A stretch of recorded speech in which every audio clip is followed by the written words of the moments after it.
హల్లెలూయా. బలిపీఠం తయారు చేశా.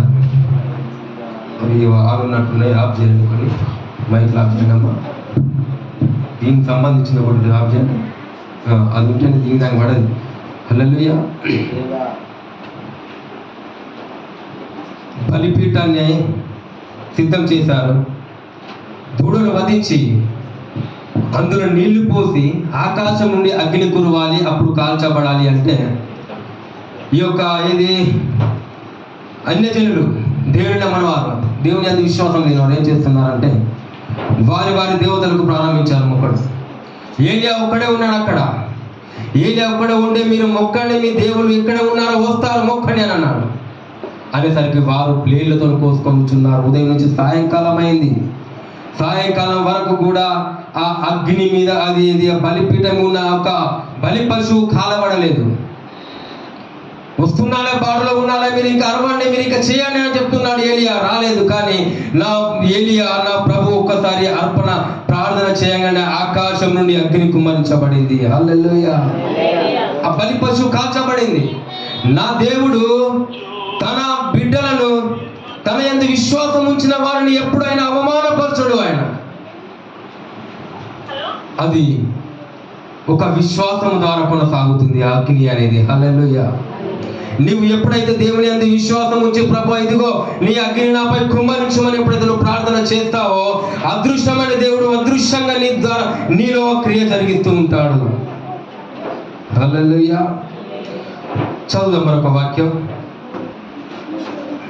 దానికి కిందికి నడాలా.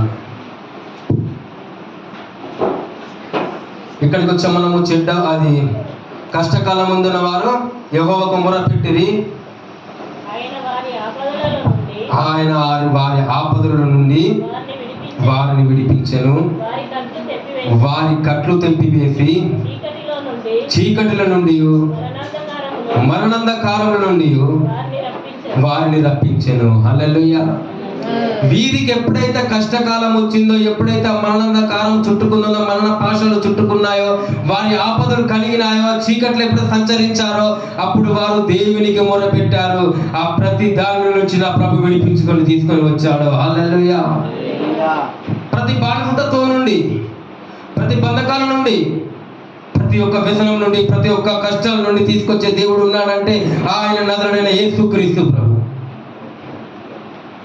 నీవు విశ్వసించి నీ కష్టాన్ని దేవునికి చెప్పాలి. నీ పనుల భారాన్ని, నీ భారాన్ని దేవునికి పై మోపాలి నీవు. అప్పుడు ఆయన నిన్ను వాటి నుండి విడిపిస్తాడు. ఈ మరణాంధకారమైన విషయం అంటే చెప్తా దాని గురించి.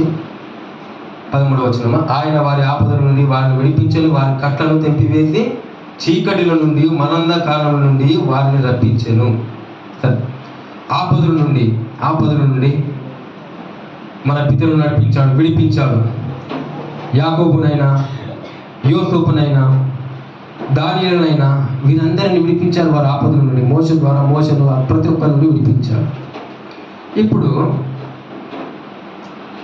వారి కట్లను తెంపివేసి ఆ కట్లు ఎలాంటివి? ఆ కట్లను దేవుడు ఏ రీతిగా తెంపివేశాడు? మనుషులు కట్టబడి ఉంటారా? మనుషులకు కట్లు ఉంటాయా? మనుషులను ఎవరు కట్టివేస్తారు? ఎందుకు కట్టివేస్తారు? ఏమిటికి కట్టివేస్తారు? హల్లెలూయా. యాకోబులో మంత్రం లేదు. హల్లెలూయా. యాకోబులో చెప్పాలి ఏమి లేదు, ఆయనలో లేదు. ఆయనే అపవాది ఏం చేస్తాడంటే తన తంత్రాలతో మంత్రాలతో ఏం చేస్తాడంటే కట్టివేస్తాడు. హల్లెలూయా. నీవు ప్రార్థనకి వెళ్ళిన దాని కాళ్ళను కట్టివేస్తాడు. నువ్వు చేతులు ఎత్తకూడదు దాని చేతులను కట్టివేస్తాడు. నీ ఆలోచనను కట్టివేస్తాడు. నీ యొక్క ఆశీర్వాదం రాకుండా నేను అటు వైపు వెళ్ళకుండా అసలు నిన్నే పూర్తిగా కట్టివేస్తాడు. అది నీకు తెలియదా విషయం? ఆ రీతిగా కట్టివేసి ఉంచుతాడు. మనుషులకు చూడడంతో మనం ఏ రీతిగా అనిపిస్తున్నామో చాలా బాగున్నాడు వీడు, చాలా మంచిగా, వీనికి ఏమైందిరా అన్నట్లు ఉంటారు. కానీ వారికి జరిగే విషయాలు డాక్టర్లు కూడా కొంతమంది పరిశీలించకపోతారు. ఒక సహోదరుడిని అన్న అన్ని బాగానే ఉన్నాయట, అన్ని మంచిగా ఉన్నాయట, కానీ మనిషి నడవడం లేదు, తిరగడం లేదు, ఏమి చేయడం లేదు. ఒక సహోదరుడు చెప్పాడు మనకు, ఏదో కప్పకు చేశాడంట, కప్పకు చేసా పారేస్తాడా, ఆ పారేసినప్పుడు ఆ కప్ప మంచకి పోయినప్పుడు ఆ కప్ప ఎన్నో వాళ్ళను వాడు మంచల్లమన్నాడు. అదే ఎందుకుంటాయి మనుషుల గుణాలు. ఏది మనుషులను అర్థం చేయాలని, మనుషులను చంపేయాలని, మనుషులను అది చేయాలి ఇది చేయాలని, అంటే క్షీణించేయాలని, ఇవి ఒక అపవాది యొక్క ఆలోచనలు. హల్లెలూయా.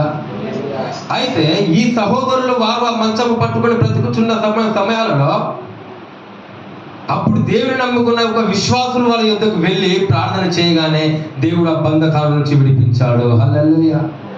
ఈ కట్ల పాశం, ఒక పాశం ఈ కట్లలో బంధింప పెడతాడు వాడు.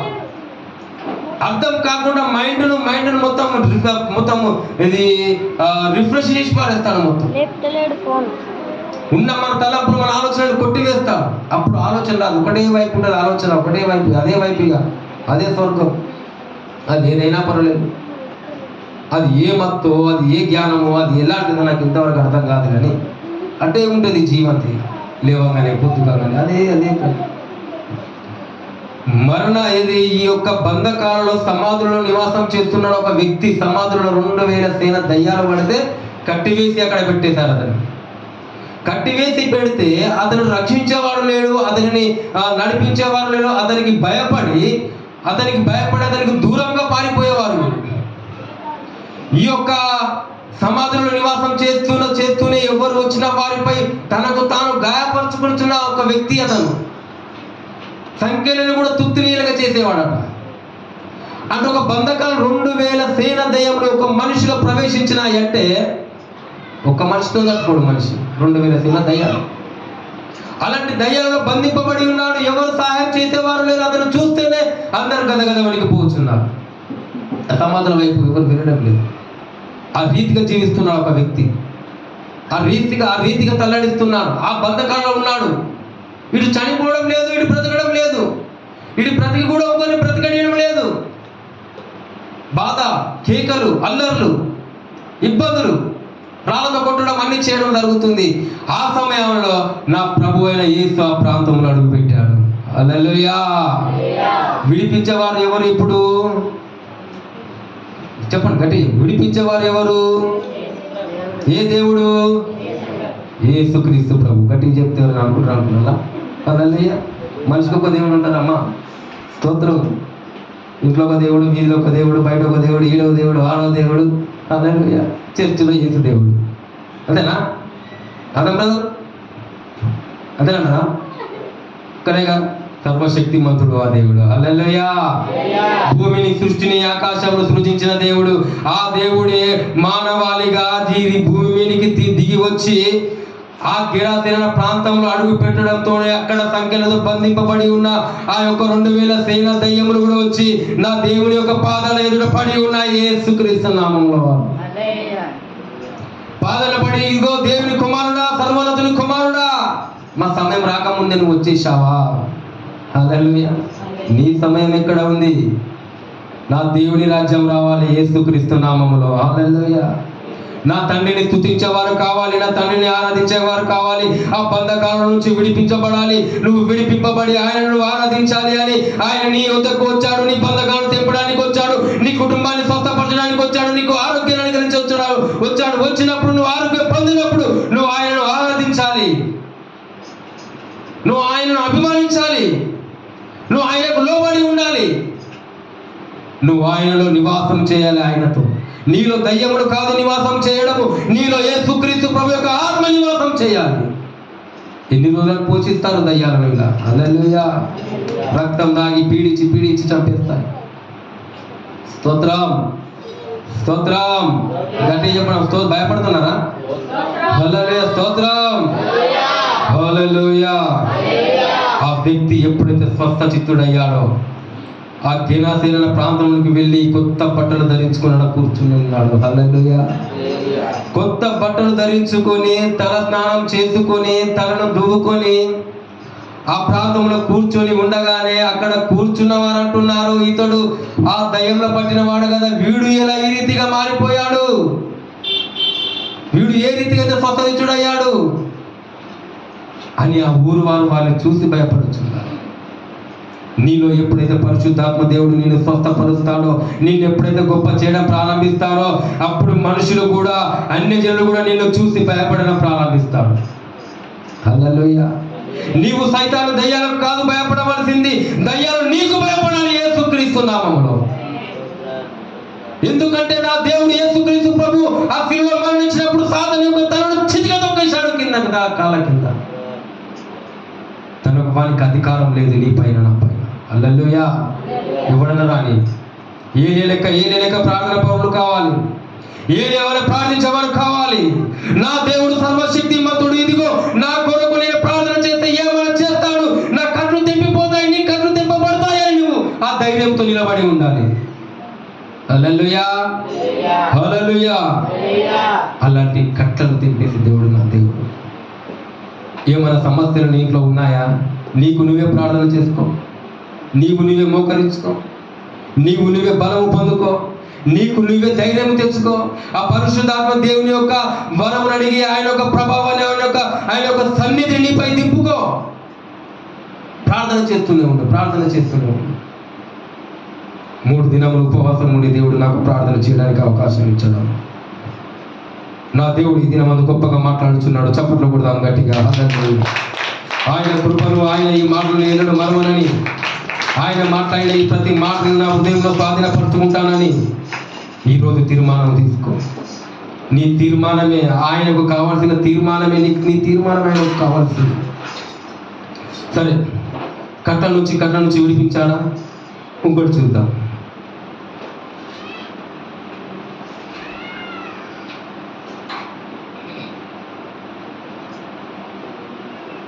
చదవడానికి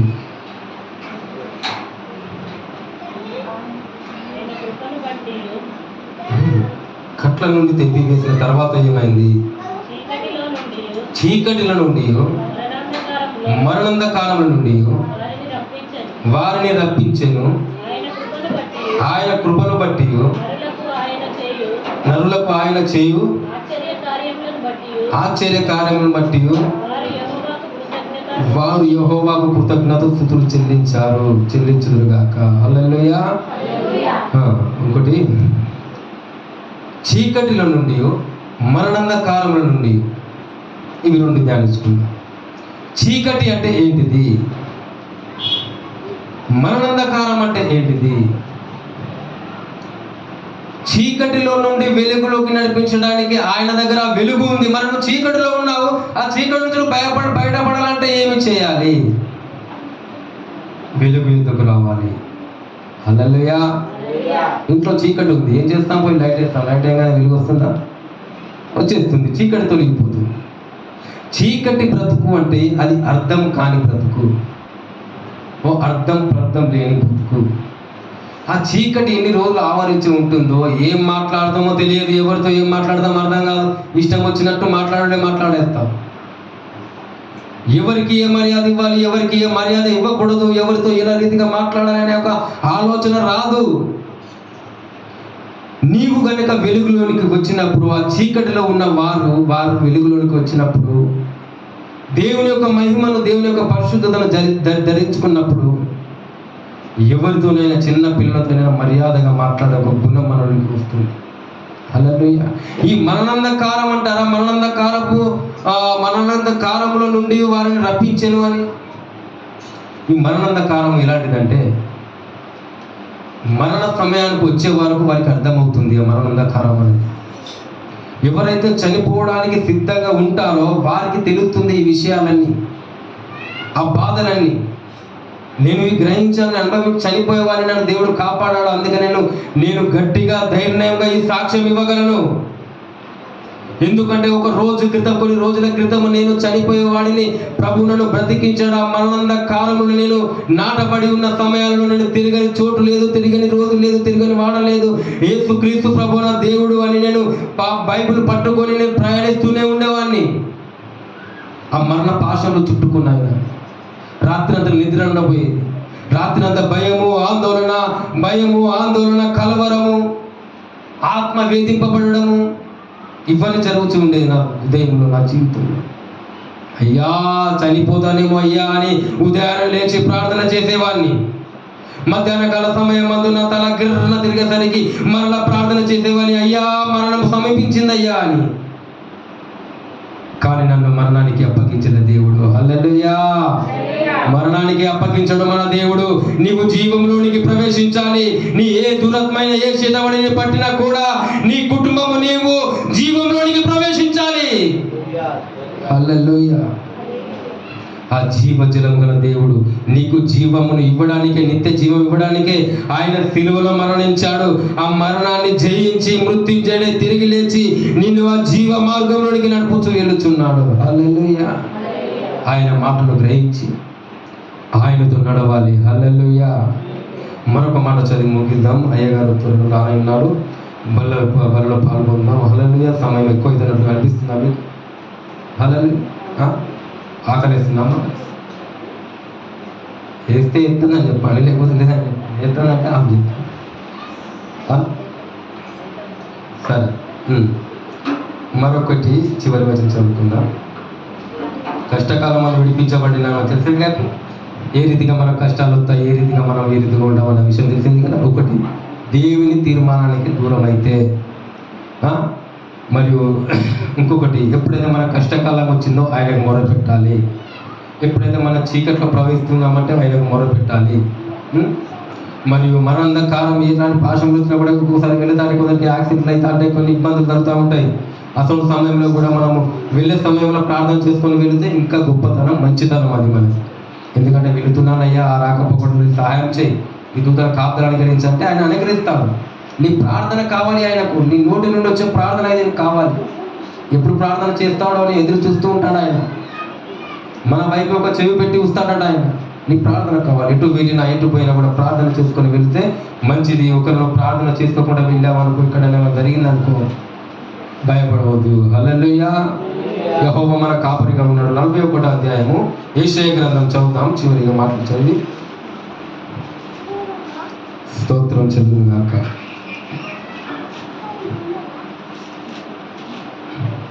చివరి వచనం అందరం కలిసి చదువు. చదువుతుంటే నాతో సహా చదవాలి మీరందరూ, ఓకేనా? ఇది మన వాగ్దానం అనుకుందాం. హల్లెలూయా. 41వ అధ్యాయంకు రండి.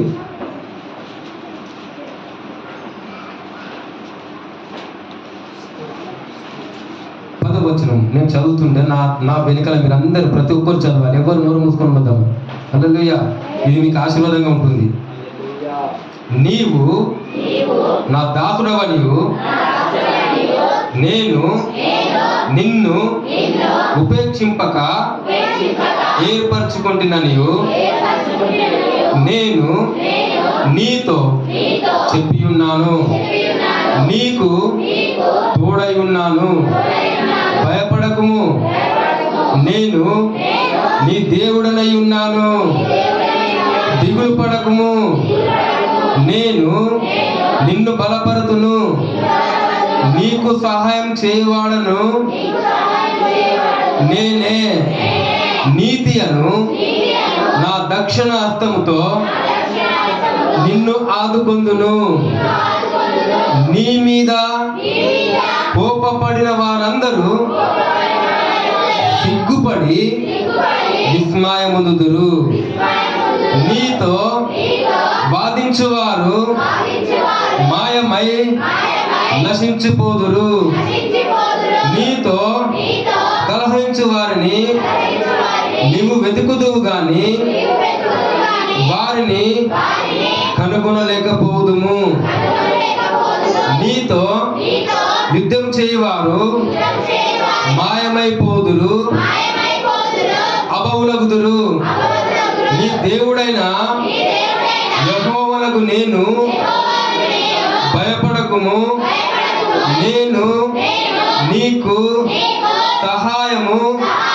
చేసేదనని చెప్పుచు నీ కుడి చేతిని పట్టుకొనుచున్నాను. హల్లెలూయా. గట్టిగా చప్పట్లు కొట్టి దేవుని మహిమపడదాం. నీ కుడి చేతిని పట్టుకొని ఉన్నాడు ప్రభు. నీకు సహాయం చేస్తానని చెప్పుచు నీ కుడి చేతిని పట్టుకొని ఉన్నాడని చెప్పుచున్నాడు నా దేవుడు. ఎవరి నుండి నిన్ను విడిపిస్తాడనే మాట కూడా పైన చెప్పాడు. నీ మీద ఎవరైనా కోపపడితే వారే సిగ్గు నొందుతారు, విస్మయం నొందుతారు. హల్లెలూయా.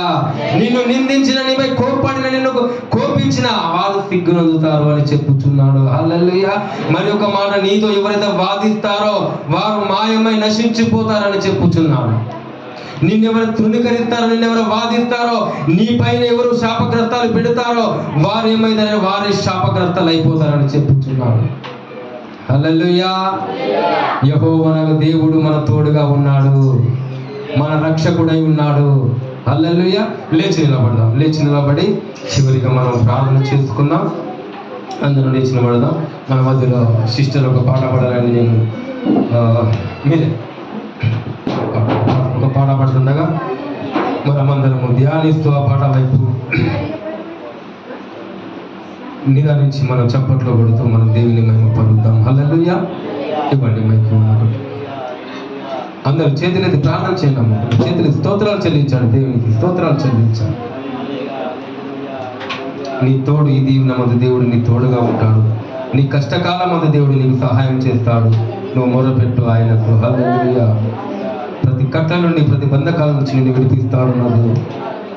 హల్లెలూయా, హల్లెలూయా. స్తోత్రం, స్తోత్రం, స్తోత్రం, స్తోత్రం. యేసయ్యా నీకు మహిమ కలుగును గాక. చూడండి, కళ్ళు మూసుకోండి. అందరు కళ్ళు మూసుకోండి. మీరందరూ కళ్ళు మూసుకోండి. దేవుని స్తుతించండి. దేవుని ఎప్పుడైతే మనం స్తుతిస్తామో అప్పుడు గొప్పగా దేవుడు మనకు అనుగ్రహిస్తాడు. పాట అయినా, ప్రార్థన అయినా, వాక్యమైనా